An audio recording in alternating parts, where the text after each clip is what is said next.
ఇశ్రాయేలు కాపరి విశ్వముని ఊపిరి, ఇశ్రాయేలు కాపరి విశ్వముని ఊపిరి, పరలోక సారథి ప్రభునా వారధి, పరలోక సారథి ప్రభునా వారధి, యేసు నా రథ సారథి నా హృదయ కాపరి. ఇశ్రాయేలు కాపరి విశ్వముని ఊపిరి, ఇశ్రాయేలు కాపరి విశ్వముని ఊపిరి.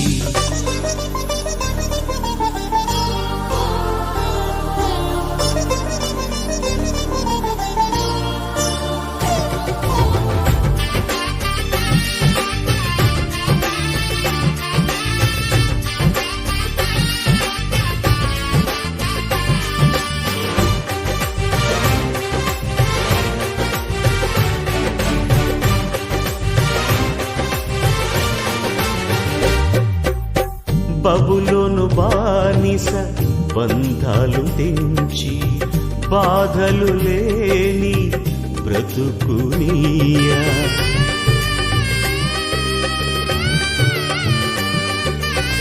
బబులోను బానిస బంధాలు తెంచి బాధలు లేని బ్రతుకునియా, సిలువ కాటాలో శ్రమల కౌగిటిలో, సిలువ కాటాలో శ్రమల కౌగిటిలో రక్తము కాచి రక్షణనిచ్చిన నా యేసయ్య, నీ రక్తము కాచి రక్షణనిచ్చిన నా యేసయ్య.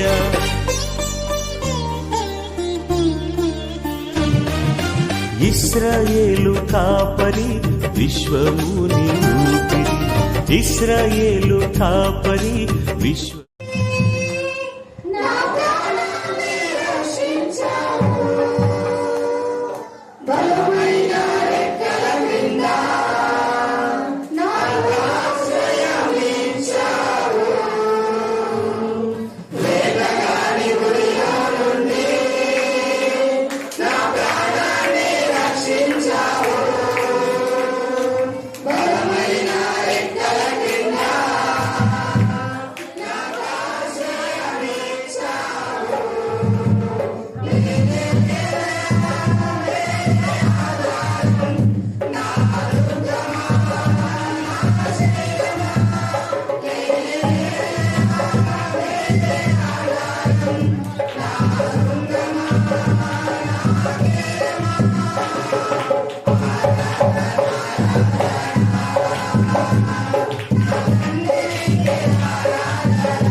గ్రంథము 22వ అధ్యాయము 26 నుంచి 30 వరకు చదువుకున్నాం. దాని యాజకులు నా ధర్మశాస్త్రంను నిరాకరించుదురు, నాకు ప్రతిష్ఠితములకు వస్తువులను అపవిత్రపరచుదురు, ప్రతిష్ఠితమైన దానికిని సాధారణమైన దానికిని భేదమించరు, పవిత్రమేదో అపవిత్రమేదో తెలుసుకొనుటకు జనులకు నేర్పరు, నేను విధించిన విశ్రాంతి దినములను ఆచరింపరు, వారి మధ్య నేను దూషింపబడుచున్నాను. దానిలో అధిపతులు లాభం సంపాదించుటకై నరహత్య చేయుటలోను మనుషులను నశింపజేయుటలోను వేటను చీల్చు తోడేళ్ల వలె ఉన్నారు. మరియు దాని ప్రవక్తలు వ్యర్థమైన దర్శనములు కనుచు యెహోవా ఏమీ సెలవీయనప్పుడు ప్రభువైన యెహోవా ఇలాగూ సెలవిస్తున్నాడని చెప్పుచు వట్టి సోదగాడ్రై జనులు కట్టిన మట్టి గోడకు గచ్చుపూత పూయువారై ఉన్నారు. మరియు సామాన్య జనులు బలాత్కారం చేయుచు దొంగలించుదురు, వారు దీనులను దరిద్రులను హింసించుదురు, అన్యాయంగా వారు పరదేశులను బాధించుదురు. నేను దేశంను పాడు చేయకుండానట్లు ప్రాకారమును దిట్టపరచుటకును బద్దలైన సందులలో నిలుచుటకును తగిన వాడెవడని నేను ఎంత విచారించినను ఒకడైనను కనబడటలేదు. పరమగీతంలో 2వ అధ్యాయము 2వ వచనం చదువు.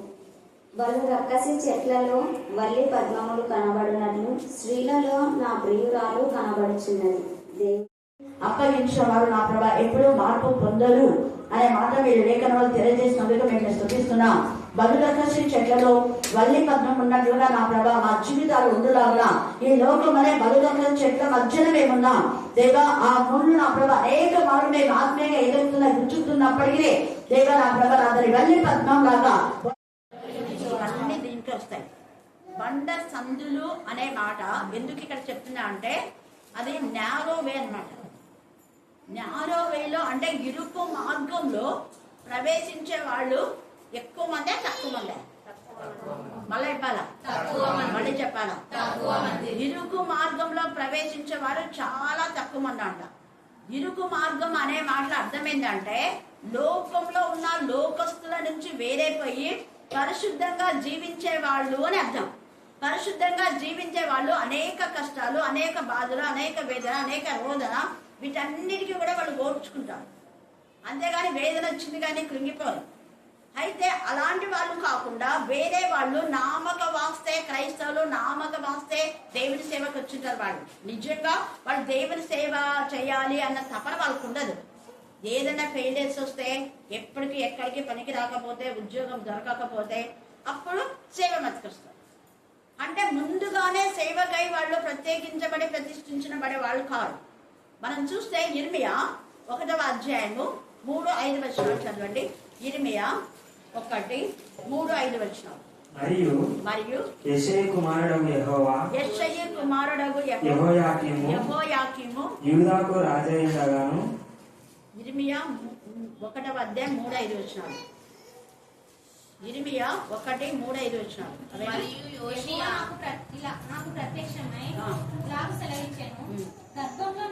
గర్భములో చూడండి ఎంత బాగా చెప్తున్నాడు. గర్భంలో రూపబడక మునిపే దేవుడు ఏం చేస్తున్నాడు? ఇర్మియాను అది ప్రత్యేకించి ప్రతిష్ఠించుకున్నాడు. ఇర్మియా 1వ అధ్యాయం అంతా మీరు చదివితే ప్రత్యేకంగా 3-5 వచనాలు చాలా ప్రాముఖ్యం. గర్భంలో రూపబడక మునిపే దేవుడు ఏర్పాటు చేసుకున్నాడు. కారణం ఏంటంటే ఈ యొక్క ఇర్మియా గర్భంలో రూపబడక మునిపే దేవుడు ఏర్పాటు చేసుకున్నా అంటే కారణం ఏంటి చెప్పగలరా మీరు? చెప్పాలి. వాళ్ళ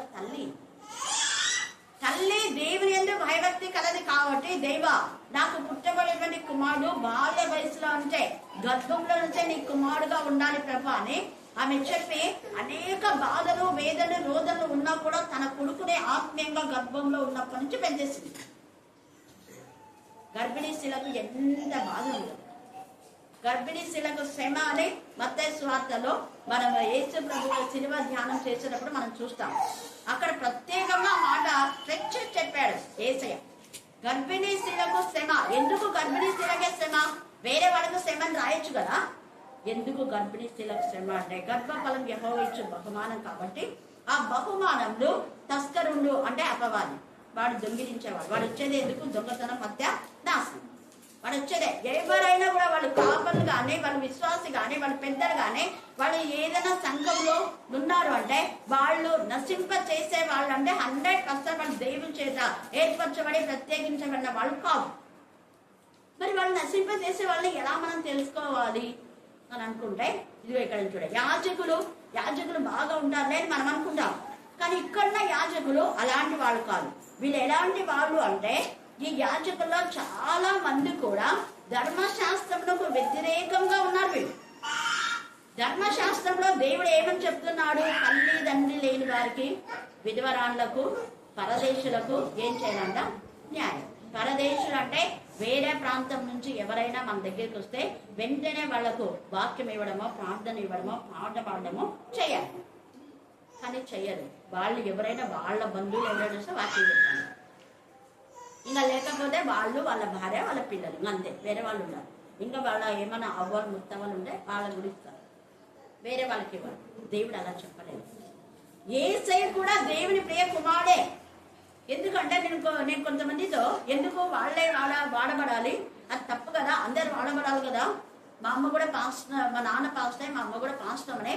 కానీ అందరికీ ఈక్వల్గా వాళ్ళు ఇచ్చేవారు ఏదైనా కూడా షేరింగ్ అంటే ప్రతి ఒక్కరూ దేవుని ఘనపరచాలని. మరి ఎందుకు అని అంటే అదే వీళ్ళు మేము ఏర్పరచబడిన వాళ్ళం దేవుని చేత పాస్టర్ అమ్మా అంటే ఏసై ఏర్పరచబడలేదా చెప్పాలా మీరే? Yes or no? అవునా కాదు? త్వరగా చెప్పండి. దేవుని చేత ఏర్పరచమన్నాడు కదా, గర్భంలో రూపబడక మునిపే. ఇర్మియా కూడా గర్భంలో రూపబడక మునిపే ఏర్పరచమన్నాడు. కానీ ఇర్మియా మాటను యాజకులు పెద్దలు అందరూ శూన్యీకరించారు. ప్రధాన యాజకులు అయితే చెంపకేసుకుంటున్నారు ఇర్మియా. మీరు ఇర్మియా 23 చదవండి, అక్కడ తేటగా. మాకంటే నీకేం తెలుసు, నువ్వు చిన్న కోరివి, నువ్వు పిల్లగాడివి నువ్వు అన్నారు. కానీ ఇక్కడ అన్నాడు దేవుడు బాల్యంలోనే గర్భంలో రూపబడక మునిపే దేవుడు ఏర్పాటు చేసుకున్నాడు, మనుషులు కాదు. మనుషులు ఏర్పాటు చేసుకోలేదు, ఇది మనుషులు ఏర్పాటు చేసుకొని డబ్బులు తీసుకొని అక్కడికి ఇక్కడికి అని అంటుంటారు. కొంతమంది మంచి ప్లేసులు రావాలంటే డబ్బులు తీసుకొని మీకు ఈ దందాలు కొంతమంది ఉంటారు, మీకు మంచి ప్లేస్ ఇష్టం లేదు. ఇప్పుడు ఇంకా ఎంతమంది డబ్బులకు అమ్ముడు పోతున్నారో తెలియదు. కానీ దేవుని పిల్లలకు దేవుడు ఖచ్చితంగా న్యాయం చేకూరుస్తాడు. అందుకని వాళ్ళు ధర్మశాస్త్రం ఎంత చక్కగా 26న దాని యాజకులు నా ధర్మశాస్త్రం నిరాకరించుదురు. వాళ్ళ సొంత ధర్మశాస్త్రం వాళ్ళు పెట్టుకుంటారు, వాళ్ళ సొంత ఇష్టానుసారంగా వాళ్ళు ప్రవర్తిస్తారు. నాకు ప్రతిష్ఠితమైన వస్తువులను అపవిత్రపరచుదురు. ప్రతిష్టమైన వస్తువులు కానీ దేవుడు ప్రత్యేకించి ప్రతిష్ఠించిన వ్యక్తులు కానీ వాళ్ళు ఏం చేస్తున్నా అంటే అపవిత్రపరచడం ఒకటి, లేదా తృణీకరించడం. ప్రతిష్టమైన దానికి సాధారణమైన దానికి భేదం ఎంచరు వాళ్ళు. సాధారణమైన వాటికి భేదం ఎంచకుండా వాళ్లకు ఎవరి తొత్తులు ఉంటే వాళ్లకు. కానీ విధవరాళ్ళ చిన్న చూసి వాళ్ళకి ఏమి పోయి అలాగే ఒంటరిగా ఉన్నవాళ్ళు దేవుని సన్నిధిలో యేసయ్య ఇప్పుడు 12 మంది శిష్యులు ఉన్నారు. యేసు ప్రభుల వారు 12 మంది శిష్యులను ఏర్పాటు చేసుకున్నారా లేదా?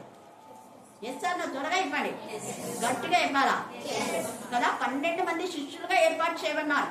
ఆ తర్వాత చాలా మంది శిష్యులైనారు. అయితే 12 మంది శిష్యులలో ఏ ఒక్కరికి మీరు పోయి నా పునరుద్ధాన్ని ప్రకటించాలని చెప్పాలి.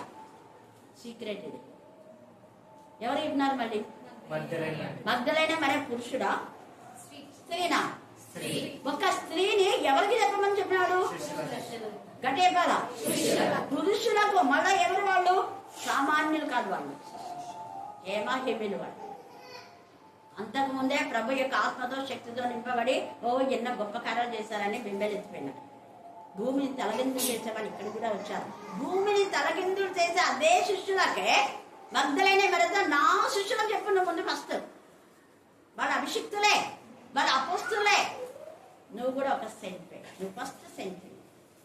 అప్పటికి ఇంకా వాళ్ళని అపోస్తులు అని పిలవాలి. యేసుప్రభు శిష్యులనే ఉన్నారు. ఫస్ట్ మిషనరీ సెంట్ అపోస్తలిక మగ్దలేనే మరియ. హల్లెలూయా, హల్లెలూయా. ఈమె వండర్స్ అని ఈమెను ఎంత హేళన చేసిండారో, కానీ ఆమె మార్పు పొంది దేవుని బిడ్డగా ఉంది. ఇక్కడ అందుకనే పైన అంటున్నాడు కదా, ప్రవక్తలు అంటే కొంతమంది తప్పుడు ప్రవచనాలు చెప్పే ప్రవక్తలు కుట్ర చేదురు, గర్జించుచునుండి సింహము వేటను చీల్చినట్లు వారు మనుషులను భక్షింతురు. అండర్లైన్ చేసుకోండి, మనుషులను భక్షింతురు అంటే వాళ్ళ సమయాన్ని వాళ్ళకి ఇవ్వాలి, ప్రార్థన చేయడానికి వాళ్ళకి ఇవ్వాలి. సండే స్కూల్ టీచర్ చేయాలి. మీరు సంఘాల్లో చూడండి, స్త్రీల కూటంలో ఫస్ట్ ఎవరు వస్తే వాళ్ళే చేస్తారు ప్రార్థన, లేదా సెక్రటరీ చేస్తారు. ఎప్పటి నుంచో ప్రతి సంఘంలో జరిగేది అదే. యూత్ ఏమో యూత్ చేసుకుంటారు, అప్పుడు మాత్రం దైవజనులు రారు. క్వైర్లో వాళ్ళు చేసుకుంటారు, అప్పుడు దైవజనులు రారు. కానీ స్పెసిఫిక్గా స్త్రీలకంట సండే స్కూల్ కంట మళ్ళీ బుధవారం ముందు స్టార్టింగ్ ప్రేయర్ వాళ్ళు ఉందే వాక్యంలో చెప్పాలా? ఉందా లేదా? లేదు. మరి వాళ్ళ అబద్ధ బోధకులుగా కాదా? Very good. క్లారిటీ అంటే ఇది.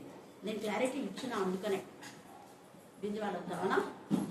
హల్లెలూయా, హల్లెలూయా.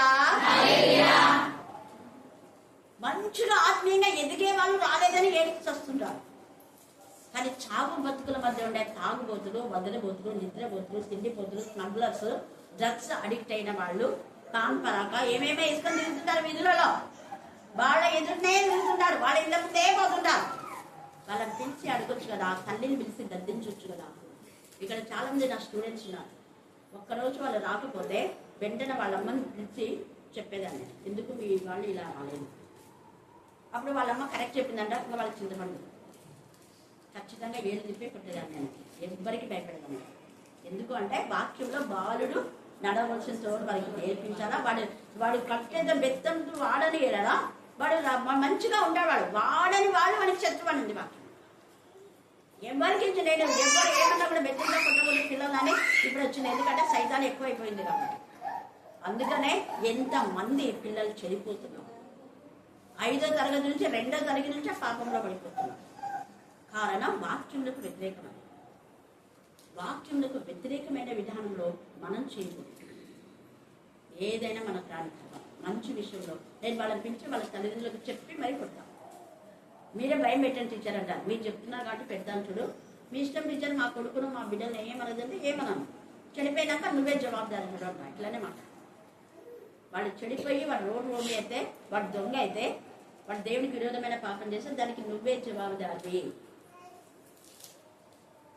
ఈ సమయంలో మనం కూడా అలాగే చెప్పాలి. ఒక్క ఉపాధ్యాయురాలే కాదు, వీధుల్లో ఉన్న పెద్దలు కూడా ఇలాంటి చర్య తీసుకునే యాజకులు, పెద్దలు, వీధుల్లో ఉన్నటువంటి తల్లిదండ్రులు తమ పిల్లలు వేరే పిల్లలు ఉంటే తమ పిల్లలాగా వాళ్ళు బాధ్యత వహించాలి. స్టూడెంట్స్ అంటే నా పిల్లలని, ప్రతి ఉపాధ్యాయులు నా పిల్లలని బాధ్యత వహిస్తే ఖచ్చితంగా వాళ్ళు షేన్ అయిపోతారు. ఇక్కడ యాజకులు పట్టించుకోవడం లేదు. మేము కొన్ని రోజులు ఒక 3 ఏళ్ళు 2 ఏళ్ళు చేస్తామని వాళ్ళ పుట్టలు మాత్రమే పోషించుకుంటున్నారు. అందుకనే దాని యాజకులు ధర్మశాస్త్రం నిరాకరించుదురు అంట. నాకు ప్రతిష్ఠితమైన వస్తువులను అపవిత్ర పరచుదురు అంటే దేవుని మందిరంలో ఉన్న వాడిని ఎవరికంటే వాళ్ళకి ఇవ్వకూడదు. నేను అదే అన్నా, ఎంగేజ్మెంట్ జరిగితే దేవుని మందిరంలో ఉన్నవన్నీ వాడతారా? కాలిపోయింది, మరి ఎవరు వాళ్ళు తెచ్చిస్తారా? అవి కాలిపోయినా ఇవి కాలిపోయినా అని అంటున్నారు. కాలిపోయిన వాళ్లకు ఎవరు వాడితే వాళ్ళు డబ్బులు ఇవ్వాలా లేదా? ఇవ్వాలి కదా, ఇస్తారా? ఇవన్నీ అడిగితే వాళ్ళకి కాదు. అడిగే వాళ్ళు లేరు ఇప్పుడు చర్చి. అలాగా అడిగే వాళ్ళు ఉన్నారంటే వాళ్ళ మీద ఇంకా ఎన్నో దేవుని యొక్క ప్రతిదీ ప్రతిష్ఠితమైన వస్తువు. ఇక్కడ మన పిల్లలు ఏం తీసుకోమంటే అది తీసుకుంటారు. నేను చెప్తా, అది సెల్సేసేది ఉంది కదా, అందరు వాడేటప్పుడు తీసుకున్నారంటే అట్లనే తీసుకుంటారు. మిగతా 3 ఏం చేయమంటే అట్లనే ఇష్టానుసారంగా అస్సలు చేయదు. హల్లెలూయా, హల్లెలూయా. క్రమాన్ని మనం పాటించేలాగా మనం చేయాలి. అవన్నీ ప్రతిష్ఠితమైనవి. అందుకే అవి ఎవరంటే ఎవరు టచ్ చేయకూడదు. తర్వాత నేను విధించిన విశ్రాంతి దినంలో ఆచరింపాలి. వాళ్ళకి ఇష్టమైన విధానంలో వాళ్ళు చేసుకుంటారు. విశ్రాంతి దినం అంటే అప్పట్లో శనివారం విశ్రాంతి దినం, శనివారం ప్రత్యేకింపబడి ప్రతిష్ఠించే దినం. ఆదివారం దినములకు ఎంత ప్రాధాన్యత ఉందో శనివారం దినములకు అంతే ప్రాధాన్యత ఉంది. శనివారం దినములకు ఎంత ప్రాధాన్యత ఉందో ఆదివారం దినములకు అంతే ప్రాధాన్యత ఉంది. అందుకనే శనివారం దినములను విశ్రాంతి దినంలో దేవుడు ప్రత్యేకించి ప్రతిష్ఠించే దినాలు మర్చిపోతాడు. విశ్రాంతి దినం ఆదివారం దినం ఎవరు విశ్రాంతి దినాన్ని ప్రార్థన చేయరు, తప్పది. విశ్రాంతి దినం శనివారం దినం. ఆదివారం దినంలో పరిశుద్ధ దినం అనొచ్చు, మొదటి ఆదివారం దినం అనొచ్చు, దేవుడు పునరుద్ధాన దినం అనొచ్చు, దేవునికి ఇష్టమైన దినం అనొచ్చు. ఇలాగ మనం చెప్పుకోవచ్చు. విశ్రాంతి దినంలో ఏ పని చేయకూడదు. అలాగనే ఆదివారం కూడా అంటే ఏ పని అంటే మంచి పనులు చేయాలి, చెడ్డ పనులు చేయకూడదు. ఆదివారంలో ఏ పని చేస్తున్నావు మొదటి ఫస్ట్ ప్రయారిటీ దేవునికి ఇవ్వాలి. ఆ రోజంతా మధ్యాహ్నం వచ్చి రాత్రి రాకుండా, రాత్రి వచ్చి మధ్యాహ్నం రాకుండా చేస్తే ఏం బ్లెస్సింగ్స్ ఉండవు. కావాలంటే చూసుకోండి, యెషయా 58 అక్కడ విశ్రాంతి దినం నువ్వు ఆచరిస్తే దేవుడు నిన్ను ఎంత ఆశీర్వదిస్తా అంటే అన్ని ఉన్నత స్థలముల మీద ఎక్కిస్తా అంట. యెషయా 58లో ఉంది. నా విశ్రాంతి దినమున వచనం చెప్పి చదివేటప్పుడు చెప్పాలి. 13వ వచనం నా విశ్రాంతి దినమున అది ఎవరిదంటే విశ్రాంతి దినం. ఎంత నేను పదే చెప్తా, దేవా నీ విశ్రాంతి దినం, దేవా నీ ఆదివారం, నీ ఆదివారం, నీ ఆదివారం ప్రభా. నాకు ఎంత సార్లు నేను నీ ఆదివారం అంటుందా అంత హృదయంలో వేసే నిండిపోతాను. ఇది నీ దినం, ఇది నీకు ఇష్టమైన దినం. దేవా ఈ దినాన్ని నువ్వు కోరుకున్నావు ప్రభా. నువ్వు కోరుకున్న ఈ దినంలో నీ సన్నిధికి వచ్చే కృప నాకు ఇచ్చావు ప్రభా. నీ సన్నిధిలో వాక్యం చెప్పే కృప. అందుకనే దేవుడు ఆదివారం దినంలో వాక్యం చెప్పడానికి దేవుడు ఈరోజు ప్రత్యేకించి ప్రతిష్ఠించాడు. వాళ్ళు ఎన్ని కుట్రలు వల్లినా కూడా నేను తలగా పెడతానన్నాను. తప్పుడు బోధలు ఎందుకు వింటావు? కమ్అవుట్. తప్పుడు ప్రదేశాల్లో ఎందుకుంటావు? కమ్అవుట్. అపవిత్ర ప్రదేశాల్లో ఎందుకుంటావు? కమ్అవుట్. దేవుడు పిలుస్తున్నాడు ఈ మధ్యాహ్నం. ఎక్కడున్నావు నువ్వు? నీ స్నేహాలు ఏంటి? ఎవరితో వెళ్తున్నావు? సేవ అంటారు వాళ్ళు.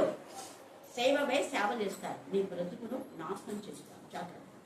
తప్పుడు బోధకులతో, తప్పుడు ప్రజలతో, తప్పుడు విశ్వాసులతో, పైకి భక్తి నటించే వారితో వెళ్ళుంది. నటనా భక్తి, నటనా కౌశలం దేవుడికి అస్సలు నచ్చదు. ఇక్కడ నా విశ్రాంతి దినంలో మీరు ఎంతగా ఆచరిస్తే అంత ఆశీర్వాదం అంట. దేవుడు ఎంత బాగా చెప్తున్నాడు చూడండి. నిజంగా నా విశ్రాంతి దినం అంటున్నాడు. దేవుని దినం ఇది యెహోవా గుమ్మం. నీతిమంతులే దేవుని గుమ్మంలో ప్రవేశించాలి. మరి దేవుని మందిరంలో ప్రవేశించడం నీతి మందిరంలో కోసం చేసుకోరు కదా. నీతిగా ఉండండి, నిజాయితీగా ఉండండి అని వాక్యం చెప్తే నీతి మంతులు ఎవ్వరు లేరు, ఒక్కరు కూడా లేరు. నీతి మంతులను బోర్డు రాసుకుంటామా అని ఒక ఆవిడ చెప్పింది. మొఖాల్లో చెప్పినా నేను డప్పేసుకొని ఒప్పుకోడు నీతిమంతులని. క్రీస్తు రక్తంతో కడగబడి కొనబడిన వాడు నీతిమంతుడు. క్రీస్తు రక్తంలో కడగబడి కొనబడకపోతే నువ్వు నరకానికే పోయేది. వేడి చూపించి చెప్పాను. పరిశుద్ధంగా ఉండవు. ఆ తర్వాత మళ్ళీ ఒకసారి వచ్చి సారీ అని చెప్పి మళ్ళీ దాని నీతి మందుల గురించి మళ్ళీ వాక్యం చెప్పింది. పక్కన వాళ్ళంతా నవ్వుతున్నారు. చూడండి, ఇలాంటి తప్పుడు బోధన దగ్గరికి వెళ్ళదు. మళ్ళీ చెప్తున్నాను, దేవుడు తేటగా ఇక్కడ మాట, నా విశ్రాంతి దినమున వ్యాపారం చేయకుండా. ఎంతమంది వ్యాపారం చేస్తున్నారు? పోవద్దండి, వ్యాపారం చేయడం. తర్వాత ఏమంటున్నాడు? నాకు ప్రతిష్ఠితమైన, అది ప్రతిష్ఠితమైన దినం. నీవు ఊరకుండిన ఎలా విశ్రాంతి దినం మనోహరమైనదనియు, నాకు ప్రతిష్ఠిత దినం అనే ఘనమైనదనియు, అది ఘనం అనుకుని దాన్ని ఘనముగా నువ్వు ఆచరించాలి. నీ ఇష్టానుసారంగా ఆచరించదు. ఘనముగా ఆచరిస్తే అప్పుడు నీకు ఇష్టమైన పనులు చేయకయు, వ్యాపారం చేయకయు, లోక వార్తలు చెప్పుకొనకే ఉన్నాయి. ఆ రోజు వార్తలు కూడా వినకూడదు. అప్పుడు నీకు 14 బ్లెస్సింగ్స్ వస్తాయి. ఇది చేస్తే 13 మనం నెరవేర్చే 14 బ్లెస్సింగ్స్. నువ్వు యెహోవా యందు ఆనందిస్తావు. దేవుళ్ళు ఆనందించంటే అదే నిజమైన ఆనందం. దేవుడు మనలో ఆనందిస్తాడు. జెఫన్యా 3వ అధ్యాయం 17-20 మీరు చదువుకోండి, టైం లేదు. దేశం యొక్క ఉన్నత స్థలం మీద నేను ఎక్కించున్నాను. దేశం యొక్క ఉన్నత స్థలంలో అంటే ఎంత అరుణమ్మ చేస్తూ ఉంటుంది. ఏ ఏ దేశాలకు పోతుందో, దేశాలకు పోలేదు కానీ అన్ని రాష్ట్రాలకు పోయింది. మన దేశంలో ఉన్న రాష్ట్రాలన్నిటికీ దేవుడు తిప్పాడు. హల్లెలూయా, హల్లెలూయా, హల్లెలూయా. Singapore, Hong Kong, Dubai. కానీ నాకు ఇష్టం లేదు కాబట్టి నేను వెళ్ళాలంటే ఒక 2 వారాలు అవుతుంది. ఆ 2 వారాల్లో ఇక్కడ 2 వారాల మెసేజ్ ఎవరికైనా నాకు పైపోవాలి. అది మంచిది అనిపించలేదు. అందుకనే చూడండి, ఇక్కడ నీవు యెహోవా యందు ఆనందించదు. దేశం యొక్క ఉన్నత స్థలముల మీద నేను నిన్ను ఎక్కించాను. నీ తండ్రి అయిన యాకోబు స్వాస్థ్యం నీ అనుభవంలో ఉంచాడు. నాన్నగారు వ్యక్తిగతంగా ఈ సమావేశంలో అన్ని గొడవలు ఇవి నాన్న ప్రెసిడెంట్ చేశారు. ఆ ప్రెసిడెంట్ చేసి మళ్ళా సెకండ్ టైం కూడా నాన్ననే ప్రెసిడెంట్ ఉండాలి అన్నప్పుడు కొంతమంది అసూయపరులు ఉంటారు కదా. వాళ్ళకి అసలు వచ్చేసరికి నాన్న అన్నాడు, నాకు అసలు ఏది వద్దు, నేను సపరేట్గా పెట్టుకున్నాను. సపరేట్గా రోషం గల దేవుడు, హీరోస్ అలాగనే ఉంటారు. చాలా మంది నాన్న సపోర్ట్ చేశారు, కొందరు చేయలేదు. నాన్న అన్నాడు, కొందరు చేయకపోయినా కూడా నేను ఉన్నాను అన్నాడు. వెంటనే మాన్నత చర్చి, నాన్న మాన్నత లేదు అప్పటికి వేరే పెట్టి చర్చి ఓపెన్ చేస్తాను. హల్లెలూయా, హల్లెలూయా, హల్లెలూయా, హల్లెలూయా. తర్వాత మాన్నత చర్చి అని చెప్పి దానికి మార్చిన. దేవుని నామమునకు మహిమ కలుగును. అప్పుడు విద్యానికేతన్ స్కూల్ కూడా ఉండేది అక్కడ. నేను ఓపెన్ చేస్తాను. ఎమ్మెన్యూర్లో 2 అక్కడ. నాకు వెంటనే దేవుడు ఉద్యోగం ఇచ్చాడు. వేరే వాళ్ళకి ఇచ్చేసిన వాళ్ళు మళ్ళీ మార్చుకున్నాను స్కూల్.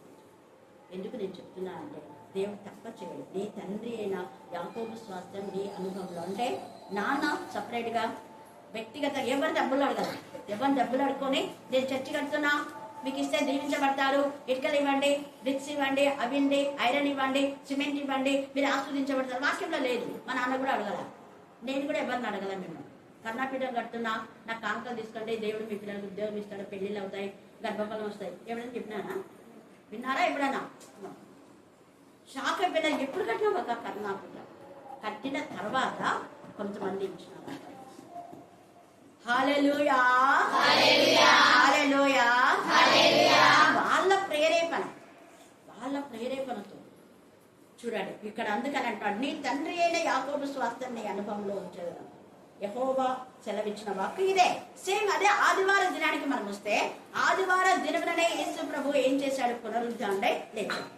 అదే ఆదివారం దినమున ఒక స్త్రీని, అబ్బలాగా ఉన్న స్త్రీని మిషనరీగా చేశాడు. ధైర్యపరిచినాడు ఆమెకు. ఆమెను ధైర్యపరిచి ఆమెకున్న ఆసక్తి, ఆమె తపన, ఆమె తృష్ణ అందరినీ వదిలిపెట్టి ఒంటరిగా ఆమె చీకటి ఉన్నా కూడా వేకోజామునే ఏసై కోసం ఎంత జిల్గా వచ్చినాను. అది ఏసై కాదు. ఆస్తి గల ప్రాణం తృప్తిపరచాలి. ఆమె ఆసక్తిని, ఆమె తపన చూసి నువ్వు వెళ్ళి పురుషులకు, వాళ్ళ అభిషిక్తులే, వాళ్ళ సెన్సే, కానీ వాళ్ళకు నువ్వే పోయి వాక్యం చెప్పాలి అని అక్కడ బలహీనురాల్ని బలపరిచాడు. ఎంత చక్కగా మగ్దలీనా మరి. తర్వాత ఎమ్మాయి గ్రామంకు వెళ్ళేటటువంటి ఇద్దరితో కూడా నడిచాడు యేసయ్య. ఆదివారం దినమున నీతో నడుస్తాడు దేవుడు. ఆదివారం దినమున నిన్ను ఆత్మతో, శక్తితో నింపి నిన్ను ఒక సేవకురాలుగా వాడతాడు. దేవుని సన్నిధి. ఆదివారం అంటే దేవుని సన్నిధి. అది ఆదివారం అన్నా కానివ్వండి, రోజు కావండి, ఏదైనా కానీ అన్ను దినము ఆయన గడపనొద్ద చేరి, ఆయన ద్వారబద్దలు చేరి ఆయన ఉపదేశం వినేవారు ధన్యుడు. కానీ ఈ మిగతా 7 దినాల కంటే ఆదివారం ప్రత్యేకమైనది. ఆ రోజు ఖచ్చితంగా మనం దేవునికి సమయాన్ని ఇవ్వాలి. అలా ఇస్తే మన జీవితాలు బ్లెస్సెడ్ అయిపోతుంది. ఆమె ఆదివార దినం, పునరుద్ధాన దినం, ప్రత్యేకింపబడిన దినం అని ఆమె అన్ని వదిలిపెట్టి ఒంటరిగా వెళ్ళి యేసయ్య కోసమే ఆమె వేచింది. ఎవరికి భయపడాలి? ఎవరన్నా నన్ను కొడతారేమో, చంపుతారేమో, భయం లేదు. చావుకు తెగించిపోయింది. తర్వాత అదే ఆదివార దినం ఆసక్తి కలిగి ఎమ్మాయి గ్రామస్తులు అక్కడి నుంచి యెరూషలేముకు వెళ్తున్నారు. వాళ్ళు యేసయ్య కోసమే వెళ్తున్నారు. వాళ్ళ బంధువుల కోసం, పెళ్లిళ్ళ కోసం అన్ని లారీలు ఏర్పాటు చేసుకొని పిల్లను అందరినీ, మనమలు మనమరాలను పెట్టుకొని పోరా. ఇద్దరు ఎమ్మాయి గ్రామంలో ఇద్దరని రాయబడింది. యేసయ్య అప్పటికి ఇద్దరిద్దరిని పంపారు. వాళ్ళు కూడా శిష్యులే, యేసయ్య శిష్యులే. కానీ ఈ 12 మంది శిష్యులకు మొదట కనపడలా. ఆసక్తి గల ఆ ఇద్దరితో యేసయ్య నడిచాడు. ఎంత దూరం? యెరూషలేము నుంచి ఎమ్మాయి వరకు నడిచాడు. ఎంత నీ జీవిత యాత్రలో యేసయ్య నీతో నడుస్తాడు. తర్వాత వాళ్ళతో భోజనం చేసినాడు. దేవుడు నీతో కలిసి భోజనం చేస్తాడు. ఎంత ధన్యత, ఎంత ఆనందం, ఎంత సంతోషం. అది మనం చూస్తే నేను మీతో కలిసి భోజనం చేస్తానన్నాడు. 2 కొరింథీ 6:18. ఆయన మనతో కలిసి భోజనం చేయడం అంటే మనం సరెండర్ అయినప్పుడు, మన పూర్ణ హృదయంతో, పూర్ణాత్మతో, పూర్ణ బలంతో, పూర్ణ శక్తితో ఆయన ఆరాధించేటప్పుడు, వాక్యం చదివేటప్పుడు, వాక్యం వినేటప్పుడు, మనం వాక్యం ఎప్పుడైతే ధ్యానిస్తున్నామో వెంటనే ఆయన మన హృదయకు అంత రంగంలోకి వస్తాడు. పరిశుద్ధత, విశ్వాసం, విధేయత అనే సింహాసనం మనం వేసినప్పుడు ఆ సింహాసనం పైన ఆయన ఆశుండి నీకు బోధిస్తాడు. ఆయన చెప్పిన ఆ బోధ అనేకులకు నువ్వు కూడా బోధించావు. నీకు తెలియజేసిన సమాచారాన్ని మౌనంగా ఉంచదు. మగ్దలేనే మరి అందరికి చెప్పింది, సమరయ స్త్రీ అందరికి చెప్పింది. ఒక్క చోట కాదు సాక్ష్యం. పౌలు అన్ని చోట్ల చెప్పాడు. 14 అపొస్తలుల కార్యం నిన్న చూసుకున్నాం. ఇక్కడ చెప్పిన ఈ సాక్ష్యమే నువ్వు మళ్ళీ అక్కడ కూడా చెప్పాలి. రోమాలో కూడా చెప్పాలి. రోమాలో చెప్పింది ఇంకో చోట చెప్పాలి, అక్కడ చెప్పింది ఇంకో చోట చెప్పాలి. సాక్ష్యం అనేది చాలా ప్రాముఖ్యం. సాక్ష్యం ఎందుకు ఇస్తారు అంటుంటారు. తప్పుడు బోధన చేశారు. సాక్ష్యము ద్వారానే విజయం అనే వాక్యంలో ఉంది. ప్రకటన 12 మీరు చదవండి.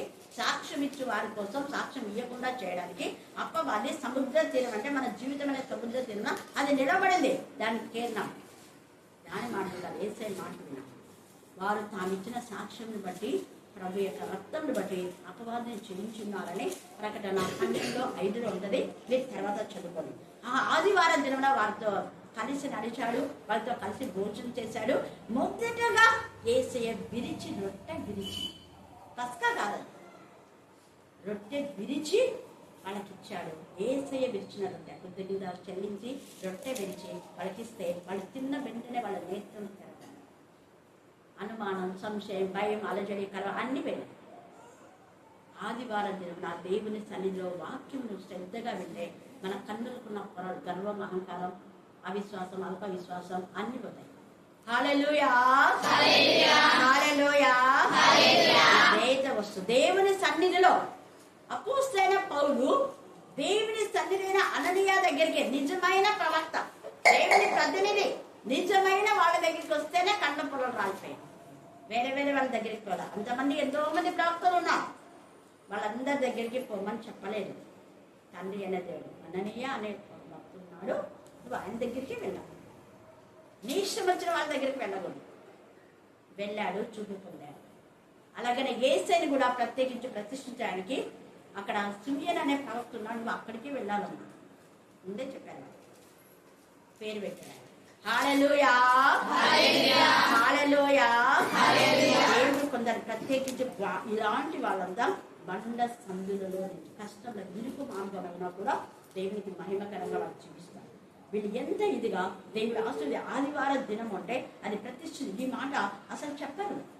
ఊరికి ఆదివారం దినం అంటే ఆదివారం లేకుంటే ఆదివారం వస్తారు, మిగతా రోజులు రాదు. రాకపోవడానికి కారణం ఏంటో తెలుసుకోవాలి కదా, కారణం తెలుసుకోవాలి. ఎందుకు రాకున్నారు? బాగా జరిగే బైబిల్ స్టడీలో ఇప్పుడు సరిగా రాకున్నారని ఎవరైనా అన్నారనుకో, వెళ్ళిన కారణం ఏంటి తెలుసుకి దాన్ని సరి చేసుకోవాలి కాదు. ఊరికే అందరు రారు, మీరంతా అక్కడికి పోతారు ఇక్కడ పోతారు అంటే ఎందుకు పోతున్నారు అక్కడిక్కడ పోయేది ఎందుకు అని కూడా కారణం తెలుసు.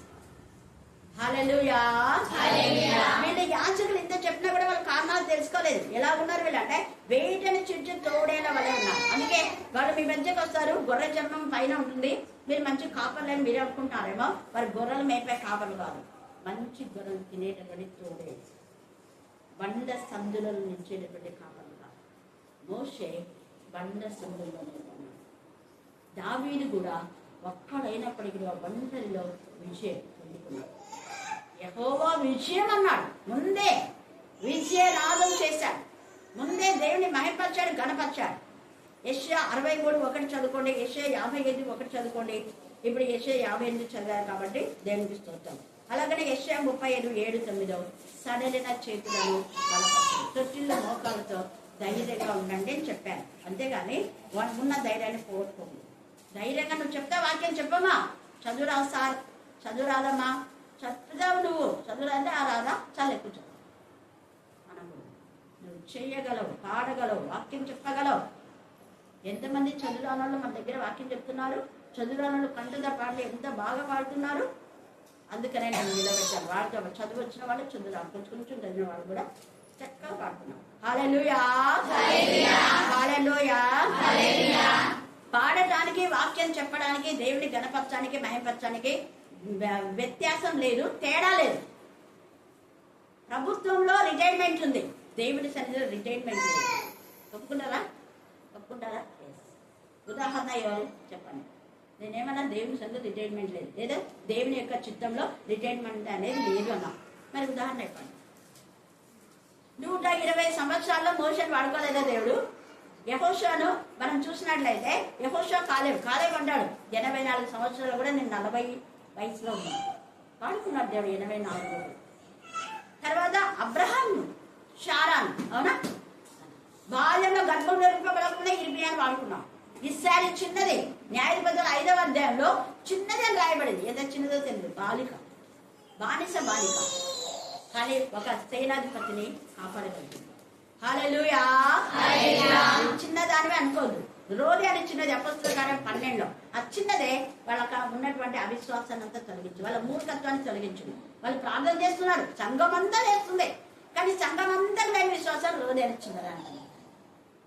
పౌలు అక్కడ వచ్చింది పేతురే అనింది, స్వరం వినింది. పౌలు వాక్యం చెప్పగా హృదయం తెరబడింది. కారణం ఆసక్తి మనకు ఉంటే దేవుడు మనకు చూడాలి. వాళ్ళ కుటుంబమే మార్చబడింది. మరి నీ కుటుంబం నువ్వు మారినావు, నీ కుటుంబం మారుతుందా? లేదంటే నువ్వు హృదయాలాగా వాక్యం నీ హృదయంలో లేదేమో, అందరు లోకానుసారమైన ఉండేమో. వాక్యం నీ హృదయంలో ఉంటే కుటుంబం ఎందుకు మారదు? మారుతుంది.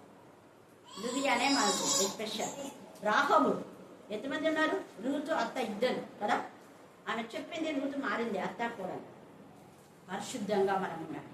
యాజకులు దేవునికి ఇక్కడ హేయ క్రియలన్నీ వాళ్ళు చేస్తున్నారు, విధవరాండ్లుగా చేస్తున్నారంట. చాలా మందిని వారు విధవరాండ్లుగా చేయరు. ఎవరిని గురించి రాయబడింది అంటే యూదాల గురించి. యూదా కూడా మరి తన యొక్క కుమారులు నిజంగా అక్కడ దేవునికి విరోధమైన విధానంలో చేశారు కాబట్టి కుమారుడు చచ్చిపోయారు. చచ్చిపోతే కోడలు తామారు విధవరాలైంది. కోడలతో మరి ఆ యొక్క అక్రమమైన సంబంధం. కోడలకైతే తెలియదు, ఆమె పరిశుద్ధంగా ఉంది, ఆమె ఎవరితో పాపం చేయాలి. కానీ అతడు కోడలతోనే కానీ అదే తామారును దేవుడు ఆశీర్వదించాడు. హల్లెలూయా. కారణం ఆమె యథార్థంగా ధర్మశాస్త్రం నెరవేర్చింది. యవన పురుషుల దగ్గరికి పోలేదని, పాపం చేయాల. వాళ్ళ మామయ్య ముసలివాడే, కానీ దేవుని యొక్క నియమాన్ని మీరాడు. వాళ్ళ మామయ్య కళ్ళు తెరిపించింది. ముసలి వాళ్ళని ఎవరు ఇష్టపడారు? ముసలల్లో యూత్ని ఇష్టపడుతుంటారు, కానీ ఈమె ఎంత యుగం కాదు, చక్కని తన భర్త చనిపోయి విధవరాలుగా ఉంది. ఒక విధానంలో యాజకుడుగా పెద్దగా ఉన్నాడు యూదా. పెద్ద అయినటువంటి యూదా క్రమం తప్పాడు, అపవిత్రుడు అయిపోవడానికి ఇష్టపడినాడు. అందుకనే నీతివంతుడే ఆయన కూడా, కానీ ఆయన నోటితోనే నాకంటే నా కోడలే నీతివంతుడు. హల్లెలూయా, హల్లెలూయా, హల్లెలూయా. ఇదంతా చదువుకుంటే మనం దేన్ని కూడా అపవిత్రమైన విషయాల్లో చాలా చాలా జాగ్రత్తగా మనం ఉండి అపవిత్ర చోటుకి ఇవ్వద్దు, అపవిత్రతో చేరద్దు, శపితమైన వాళ్ళతో చేరద్దు, లేకపోతే శాపం ఇస్తాం. మళ్ళీ ఎక్కువ శపితమైన దేన్ని మీరు ముట్టుకోద్దన్నాడు. జాగ్రత్తగా మనం ఉండాలి. అందుకే బండ సందుల్లో నిలిచేవాళ్ళు మరి కష్టంలో ఓర్చుకునేటువంటి వాళ్ళు, మరణంలో తెగించి మగ్గులేనే మరి బండ సందులో చీకటి వేళ ఒంటరిగా ఏసై కోసం నిలబడి అపోజిట్ వాళ్ళు వీళ్ళందరూ కూడా ఎన్నో శ్రమలో క్రిటికల్ కండిషన్లో వాళ్ళు వెళ్ళారు. ఇరుకు మార్గంలో వెళ్ళి తండ్రి అయిన దేవుని విశాల మార్గంలో బోధించారు. వాళ్ళు మురికి వాడలో బండ సందులో నిలిచే వాళ్ళు ఎవరంటే బీదలకు వాక్యం ప్రకటించారు. ఎవరికి చదురాలకు వాక్యం రాదు వాళ్ళని తీసుకొని 5 మందికి రోజు వాక్యం చెప్పు. మమ్మల్ని ప్రతిష్ఠించింది ఎందుకు? మేము పాస్టర్ ఎందుకు? మేము పాస్టర్ ఎందుకు అంటే తినేది అరక్క దేవుడు చేసినాడా? నేను చర్చిలో మాత్రమే వాక్యం చెప్పమని ఉంది. ఆ వాక్యంలో ఏసై ఇంటింటికి వెళ్ళాడు, 5 మందిని పిలుచుకొని వాక్యం చెప్పు. ఒకప్పుడు నేను ఇక్కడ వచ్చినప్పుడు చెప్పలేదా మీకు? చెప్పాను లేదా? అవునా? నమ్ముతారా? ఇప్పుడున్న పెద్దలకు అందరికీ అప్పుడు పిలిచి చెప్పి చదువు పేరు రాయడానికి కూడా నేర్పించినాం. ఇక్కడ సాక్షిగా అక్క ఉంది, స్వర్ణమ్మ అక్క, అరుణమ్మ, రత్న వాళ్ళమ్మ. వాళ్ళకి ఏం రాదు, సంతకం చేయడానికి కూడా రాదు. అంటే వాళ్ళకు ఒకవైపు అక్షర జ్ఞానం చెప్పిస్తూ వాక్యం చెప్పి మళ్ళీ తొందరగా వాళ్ళ పనులు ఉంటాయి కదా, అంత లోపల ఒక వచనం పలికించి ప్లాన్ చేసి పంపించారు. ఇప్పుడు వాళ్ళు ఎంత చక్కగా సంతకం చేస్తారు, లేకపోతే బుట్టలు వేలు ముద్ర ఉండేది. చెయ్యి ఎంత ఉంది చేయాలంటే సేవ. 5 మంది పిల్లలు పిలుచుకొని రోజు 2-3 వాక్యాలు కండక్ట్ చేసి చూసి పని పాట లేకుంటే ఎంత ఉంది సేవ. చర్చిలో చెప్తేనే సేవనా? ఉందా? వాక్యంలో లేదు కదా. తేటగా వేసే చెప్పేశాడు, ఆరాధించవలసిన సమయం మీరు అనుకున్నారు సమాజ మందిరం అనేది, మీరు అనుకున్నారు అది. కానీ ఒక సమయం వస్తుంది, అది కాదు ఆరాధించవలసిన ఆత్మతో సత్యంతో. ఎక్కడ ఆరాధిస్తే అక్కడ నేను ఉంటాను. 12 మంది శిష్యులు లోపల తలుపు చేసుకుంటే ఏసై వస్తారు వస్తారు వస్తారు అనుకుంటా దగ్గరకుంటూ ఉన్నారు. శబ్దం అయితే ఏసైనా ఎవరైనా, ఏసైనా ఎవరైనా భయపడుతున్నారు. కానీ వాళ్ళు ఎంఐ గ్రామస్తులు భయపడారు, ధైర్యంగా పోయినారు. వాళ్ళ ధైర్యానికి ఏసైనా పక్కన నుంచి వాళ్ళతో మాట్లాడినారు. హల్లెలూయా, హల్లెలూయా. బండ సందుల పేదవాళ్లకు ఉన్నారు, మురికి వాళ్ళకు వెళ్ళు వాక్యం చెప్పు, చదురాని వాళ్ళకి వెళ్ళు వాక్యం చెప్పు. అన్ని జనులు ఎంతో మంది ఉన్నారు, ఎవరో ఒకరికి నీకు ఏదైనా అమ్మే వాళ్ళు ఉన్నారనుకో, వాళ్ళ కొంటూనే ఒక వాక్యం చెప్పు. ఏమవుతుంది? ప్రార్థన చేసుకుంటున్నావా? ప్రార్థన నేను చెప్పు, చెప్పాలి, పిలవాలి, మన పని అదే. అందుకని ఇక్కడ మురికి వాళ్ళు ఇది బండ సందులు అంటే ఇది. అలాంటి వాళ్ళే దేవునికి ఇష్టమైనటువంటి సేవకులు. వాళ్ళే ఇర్మియా ఎంత కష్టపడ్డాడు. యెహెజ్కేలు భార్య చనిపోయింది, 2 పిల్లలు చనిపోయిన ఉదయమే లేచి వాక్యం చెప్పాడు. యెషయా మురికి బండ సందులో నిలబడి, మోషే బండ సందులు ఎన్ని మాటలన్నారు, ఓర్చుకున్నాడు. దావీదు, దానియేలు అగ్నిగుండంలో సింహంలోకి వెళ్ళాను, బండ సందులలో నిలిచేవాళ్ళు ఇలాంటి వాళ్ళు. మనకు కూడా అలాంటి వాళ్ళుగా ఉండి దేవుని పనిచేస్తాం. ఇంకా చాలా ఉంది, టైం లేదు, వీలైతే రాత్రి ధ్యానం చేసుకున్నాం. దేవుడు ఈ లేఖన భాగాన్ని దీవించి ఆశీర్వదించుగాక. ఆమేన్, ఆమేన్ అన్నాడు. ఈ సమయం ముందు ప్రార్థన. సువర్ణక్క మన ప్రార్థన మరి వెళ్ళిండగా తండ్రి వాక్యం నైనా శక్తిగా మీరు మార్చి దేవా వాక్యం వినగల ధ్యానించిన దేవానికి స్తోత్రము తండ్రి. నైనా అక్క చెప్పినటువంటి మాటలు నైనా మరి మారు దేవుడు నైనా ఎవరైతే తండ్రి మరి ప్రభు వాక్యము నాయన విని నాయన విడిచిపెట్టకుండా ప్రభు మారు దేవుడు నెమ్మది వేసిన జ్ఞానము మాకు కలగజేసినందుకు పొందుకు అడుగుతున్న దేవా నీకే వందనములు స్తుతులు స్తోత్రములు తండ్రి. నాయన ఇన్న వాక్యములు ప్రభు నీ దేవుడు ధ్యానం తెరిచిన దేవానికి స్తోత్రములు తండ్రి. నాయన మా హృదయంలో కూడా ప్రభు ఇంతవరకు నైనా మేము ఇన్న వాక్యములు ప్రభు మేము విడిచిపెట్టకుండానైనా మా హృదయంలో ఇతరులకు చెప్పిన జ్ఞానము మాకు కలగజేసినందుకు తండ్రి. అక్క ఎక్కడైతే నాయన నా తండ్రి మరి ప్రభు ప్రకటన చేస్తున్నారో అక్కడ మాట్లాడినందుకు దేవా అక్కకు ఆరోగ్యమును బలమును శక్తిని దయచి అడుగుతున్నా తండ్రి.